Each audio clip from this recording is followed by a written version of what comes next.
Guys चलिए आज हमने देखिए पहले से लिख लिए हैं, आपको पढ़ाने के लिए आसानी होगी, जल्दी हो जाता है, समय बचता है।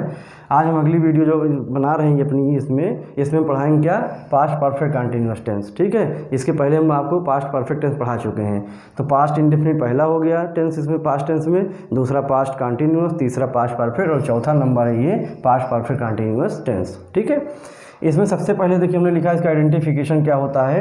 क्रियापद में रहा था, रही थी, रहे थे तथा समय दिया रहता है। दो चीज़ देखिएगा, रहा था, रही थी आदि तथा समय दिया रहता है। ठीक, तो इसका स्ट्रक्चर कैसे बनाएंगे, अफर्मेटिव सेंटेंस में पढ़ेंगे हम लोग पॉजिटिव बनाने के लिए। तो इसका स्ट्रक्चर क्या है, subject plus had plus been plus verb in first form में आईएनजी, यानी ING form of the verb जिसको वर्ब इन फोर्थ फॉर्म कहते हैं, प्लस ऑब्जेक्ट प्लस अदर्स। उसके बाद क्या लिखेंगे, सिंस या फॉर प्लस टाइम, क्योंकि समय भी दिया रहेगा ना, इसको लिख लेंगे। फिर जैसे एग्जाम्पल क्या कह रहा है, मोहन 2 बजे से अपनी पुस्तक पढ़ रहा था। मोहन 2 बजे से अपनी पुस्तक पढ़ रहा था। तो इसमें क्या कर दिया हमने, देखिए Mohan had been reading his book since 2 o'clock। अब देखिए मोहन सब्जेक्ट है, फिर उसके बाद हैड बीन लगा, क्योंकि सब्जेक्ट में देखो जो हेल्पिंग वर्ब है वो हैड बीन है, वो सबके साथ लगनी है, चाहे वो सिंगुलर सब्जेक्ट हो चाहे प्लूरल सब्जेक्ट हो। इतनी बात समझ में आई। तो Mohan had been reading his book, फिर सिंस लगाइए, क्यों, क्योंकि हमने बताया था आपको प्रेजेंट जो परफेक्ट कंटीन्यूअस टेंस पढ़ा रहे थे तब भी आपको समझाए थे, आज यहाँ फिर बता दे रहे हैं। एक होता है, देखिए नोट में हम यहाँ लिख दिए पहले से ही, पॉइंट ऑफ टाइम, इसके लिए सिंस लगता है, पीरियड ऑफ टाइम के लिए फॉर लगता है। कैसे जानेंगे कौन सा, सबसे बड़ी समस्या क्या होती है बच्चों, कैसे जानेंगे पॉइंट ऑफ टाइम क्या है और पीरियड ऑफ टाइम क्या है। पॉइंट ऑफ टाइम वो होता है जो एक निश्चित समय होता है, जैसे कि कोई 2 बजे से पढ़ रहा है, 5 बजे से पढ़ रहा है, यानी समय का निर्धारण दिया रहा है कितने बजे से है। उसके बाद name of days, name of months, name of years. जैसे डेज में क्या है, मंडे से पढ़ रहा है, सोमवार से पढ़ रहा है, मंगलवार से पढ़ रहा है। ठीक, तो ये पॉइंट ऑफ टाइम में आएगा। मंथ्स नेम में क्या है, नेम ऑफ मंथ में उसमें है जनवरी से पढ़ रहा है, फरवरी से पढ़ रहा है, मार्च से पढ़ रहा है, ये सब चीज़ें उसमें दी रहती हैं। ठीक है, उसके बाद क्या रहेगा आपका, जैसे ईयर में 2003 से पढ़ रहा है, 2009 से पढ़ रहा है, 2023 से पढ़ रहा है, तो ये ईयर नेम है। और दूसरा क्या कंडीशन है, जहाँ पॉइंट ऑफ टाइम समझा जाता है, जहाँ सिंस लगता है, वो अगला कंडीशन है, जैसे सुबह से पढ़ रहा है, मॉर्निंग से, तो निश्चित है, तो पॉइंट ऑफ टाइम आएगा। कल से पढ़ रहा है, वो भी निश्चित है, क्योंकि आज है, इसके पिछला वाला डे कल रहा होगा, और कल पढ़ेगा फ्यूचर में, वो भी जो है कल निश्चित है। तो यानी कि इवनिंग, मॉर्निंग, आफ्टरनून और लास्ट डे यानी जो यस्टरडे होता है, ये सब पॉइंट ऑफ टाइम में आता है। ठीक है, पीरियड ऑफ टाइम फिर क्या है, एक अवधि, एक समय, यानी अनिश्चित समय। जैसे 5 घंटे से पढ़ रहा है, अभी नहीं बता सकते आप 5 घंटे से कई बजे से शुरू किया है, 5 घंटा 2 बजे भी शुरू कर सकता है, 5 बजे कब गिनेगा वो नहीं मालूम कब से। तो यानी अनिश्चित समय कहा जाता है, एक अवधि दी जाती है, 5 घंटे से वो पढ़ रहा था। ठीक, या 5 दिन से पढ़ रहा था, 5 महीने से पढ़ रहा था, 10 साल से पढ़ रहा था, 15 साल से पढ़ रहा था, ये कोई निश्चित नहीं रहता इसमें कि 15 दिन से पढ़ रहा है, 10 दिन से। ठीक, तो इसको पीरियड ऑफ टाइम कहते हैं, इसके लिए फॉर लगता है, और जो हमने पॉइंट ऑफ टाइम बताया था उसके लिए सिंस लगता है। देखिए यहाँ पर 2 बजे से पढ़ रहा था, ये निश्चित समय है कि 2 बजे से ही पढ़ रहा था, निश्चित है, पॉइंट ऑफ टाइम है, इसलिए यहाँ क्या लगेगा, सिंस लगेगा। उसके बाद 2 o'clock हो गया। ठीक है, ऐसे लिख देंगे। फिर देखिए दूसरा एग्जाम्पल, तुम कल 5 घंटे से संगीत बजा रहे थे। तुम कल 5 घंटे से संगीत बजा रहे थे, इसमें यू लिखेंगे, पहले सब्जेक्ट है, फिर had been playing the music, क्योंकि देखो हैड बीन की यूज करना ही है, playing the music for 5 hours yesterday. Yesterday भी लिख सकते हैं, बाद में भी, पहले भी लिख सकते हैं, क्योंकि कल की इंग्लिश भी लिखना है हमको ना, यस्टरडे। हम देखिए इस तरह कर सकते हैं, यहाँ भी यस्टरडे लिख सकते थे, you had been playing the music yesterday for 5 hours। ठीक, ये भी एक नियम है। तो आप चाहे यहाँ लगा लीजिए, म्यूजिक के बाद लिख लीजिए यस्टरडे, आप यहाँ भी यस्टरडे लिख सकते हैं, और चाहे तो लास्ट में भी लिख सकते हैं, आपकी मर्जी। आप चाहे यहाँ लिखिए और चाहे यहाँ लिखिए, दोनों में से एक जगह कहीं लिखिए। चलिए ठीक है ना, तो हमने यहाँ पर लिख के दिखा दिया। क्लियर होगी इतनी बात। चलिए अब हम लोग निगेटिव पढ़ लेते हैं सेंटेंस। ठीक है, अगर अफर्मेटिव समझ में आया होगा तो निगेटिव और आसानी से आ जाएगा। चलें पढ़ लें। जैसे मान लीजिए निगेटिव हमको बनाना हो, तो हम पहले यहाँ देखिए निगेटिव डाल देते हैं, कितना आसान तरीके समझा देंगे आपको, निगेटिव भी आ जाएगा। क्योंकि देखिए जो बच्चे नहीं जानते हैं तो उनके लिए तो बहुत कठिन लगता होगा, समझाना पड़ता है हम लोग को कि हाँ कैसे समझाएं। जो बच्चे पहले से जानते हैं उनको बोरिंग लगने लगता है कि सर वही बार बार पढ़ा रहे हैं, कर रहे हैं ना। तो इसलिए हम उसको थोड़ा सा दोनों को देख के चलते हैं, जिसको नहीं आ रहा है उनके लिए भी और जिसको आ रहा है उनके लिए भी, इस हिसाब से बनाए हैं वीडियो।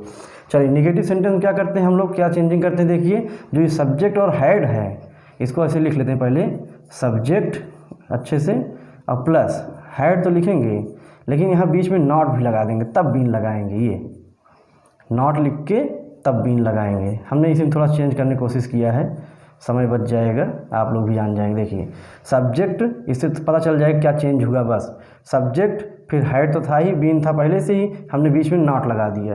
देखिए जब कोई कॉम्बिनेशन आती है हेल्पिंग वर्ब, यानी दो वर्ड्स से मिलके, तीन वर्ड्स से मिलके हेल्पिंग वर्ब बनती है, तो जो नॉट या नेबर का यूज होता है वो पहले पार्ट लिखने के बाद तुरंत आ जाता है, उसके बाद फिर सेकंड और थर्ड पार्ट लिखा जाता है। ठीक है, जैसे यहाँ हेड बीन था, दो पार्ट थे इसमें, तो पहले हेड आया तो हेड के बाद ही नॉट लग गया, तब बीन लगा। ठीक, ये चीज़ जानते रहिएगा। तो subject plus head plus not plus been, verb in first form plus ING, यानी वर्ब की फोर्थ फॉर्म कहते हैं इसको। फिर ऑब्जेक्ट, फिर अदर्स, फिर क्या होगा सिंस या फॉर, फिर क्या होगा टाइम दे दिया जाएगा। ठीक, चलिए अब इसी में चेंज कर लेते हैं हम लोग थोड़ा से समय बचाने के लिए। मोहन 2 बजे से अपनी पुस्तक नहीं पढ़ रहा था। अब इसी में चेंज कर दिया, क्या लिख दिया, नहीं पढ़ रहा था। अब देखिए मोहन 2 बजे से अपनी पुस्तक नहीं पढ़ रहा था। अब निगेटिव सेंस आ गया। हमने क्या समझाया अभी आपको कि हैड नॉट जहाँ लगा था, हैड बीन जहाँ लगा था वहीं क्या लिख देंगे हम लोग, हैड नॉट बीन लिख देंगे, हैड नॉट बीन। अब देखिए बन गया, केवल नॉट कहाँ लग गया, हेड बीन के बीच में। तो इसको मिटा के बताने का बेटा हमारा ये भी तरीका था आपको जानना समझाने के लिए, कि ताकि आप जान पाएँ कि जो है क्या चेंजिंग आखिर होती है अफर्मेटिव नेगेटिव में। वैसे मिटा के पूरा फेस लिख देते तब भी ठीक था, लेकिन फिर आप उसको बार बार सोचते कहाँ गलत मतलब क्या था। इससे याद करने की थोड़ा तरीका अच्छा हो जाता है कि हाँ सर ने क्या मिटाया था, वह मिटा के नॉट कर दिया, बस आ गया। अब सब लोग आप जान भी गए होंगे, अरे तो आसान है तो हम कर लेंगे, कहीं भी आएगा हैड नॉट बीन कर दीजिए, नेगेटिव बन गया। समझ गए ना। उसी प्रकार देखिए इसको, संगीत नहीं बजा रहे थे, कर दें हम, संगीत नहीं बजा रहे थे। देखिए निगेटिव बना दिए इसी का, ये नहीं लगा दिए हम। तुम कल 5 घंटे से संगीत नहीं बजा रहे थे, मान ली कह दिया, तो ठीक है नहीं बजा रहे थे, तो हम भी क्या चेंज कर देंगे, यू लिखेंगे ही यहाँ सब्जेक्ट, फिर हैड लगाएंगे ही जैसे नियम है, और नॉट लगा देंगे बीच में, बस। You had not been playing the music. अब चाहे तो आप यस्टरडे यहाँ लिख दीजिए, जैसे हमने रूल लिख दिया था यहाँ कि यस्टरडे यानी अदर्स चीज़ें हम बीच में लिख सकते हैं, तो आप ऐसे लिख सकते हैं म्यूजिक यस्टरडे। अब देखिए 5 घंटे की बात किया, यानी अनिश्चित समय है, पीरियड ऑफ टाइम है, 5 घंटे का एक पीरियड है, आवर है ना, टाइम है ना 5 घंटे का, तो क्या लिखेंगे, फॉर लगाएंगे, क्योंकि पीरियड ऑफ टाइम के लिए फॉर लगता है। उसके बाद क्या करेंगे, उस टाइम को लिख देंगे, कितना है, फॉर 5 आवर्स, यहाँ लिख देंगे फॉर 5 आवर्स। अब देखिए आप लोग, full stop. You had not been playing the music, you had not playing the music yesterday for 5 hours, 5 घंटे, ये पीरियड ऑफ टाइम इसलिए फॉर लग गया। अगर ये 5 बजे से होता बच्चा लोग तो वहाँ सिंस लग जाता, 5 बजे पीरियड पॉइंट ऑफ टाइम हो जाता, तो सिंस 5 o'clock हो जाता, ठीक है ना, या AM PM जो लगा सकते हैं आप, तब भी वही होता है, ठीक है, सिंस लगता है। इतनी बात सब समझ में आई। अब देख लीजिए आप लोग कायदे से क्या चेंजिंग हुई। अफर्मेटिव में हैड बीन यूज करते हैं, निगेटिव में हैड नॉट बीन का, ठीक है। अब जब कहीं बेटा कभी नहीं आएगा शब्द, जैसे कभी नहीं आ जाएगा तो यही नेवर लगा देते हैं, यही क्या लगा देते हैं बच्चा लोग, नेवर। तो ये देखिए subject plus had plus not been, या had plus never plus not been, समझ गए ना। नॉट जगह नेवर लगा देंगे, कुछ नहीं करना। वह कभी नहीं बजा रहा था मान संगीत, तो नेवर हो जाएगा, ही हैड नॉट बीन ना। जैसे तुम कल कह दिया, ऐसे 5 घंटे से संगीत कभी नहीं बजा रहे थे, मतलब एक सेंटेंस बनाने का कोई भी कह दे, जैसे तुम कभी नहीं आ रहे थे, तुम 2 दिन से स्कूल कभी नहीं आ रहे थे, कहने मतलब बना सकते हैं, सेंटेंस बनाएंगे तो नेवर हो जाएगा, नॉट जगह पे नेवर हो जाएगा बस, और सब कुछ वैसे रहेगा। अगर मिलेगा तो आप कर लीजिएगा, ठीक। आई होप आपको ये वीडियो ज़रूर पसंद आई होगी। और शॉर्ट में मैंने मतलब बहुत अच्छे से बता दिया आपको, बहुत लंबी वीडियो नहीं की है, इसलिए जो है आप लोग इसे समझते रहिए अच्छे से। अगली वीडियो का इंतजार करिए, बहुत जल्दी अगली वीडियो आने वाली है जिसमें हम आपको इंट्रोगेटिव समझाएंगे, इंट्रोगेटिव और इंट्रोगेटिव नेगेटिव भी बता देंगे। ठीक है, okay, thank you guys, all the best.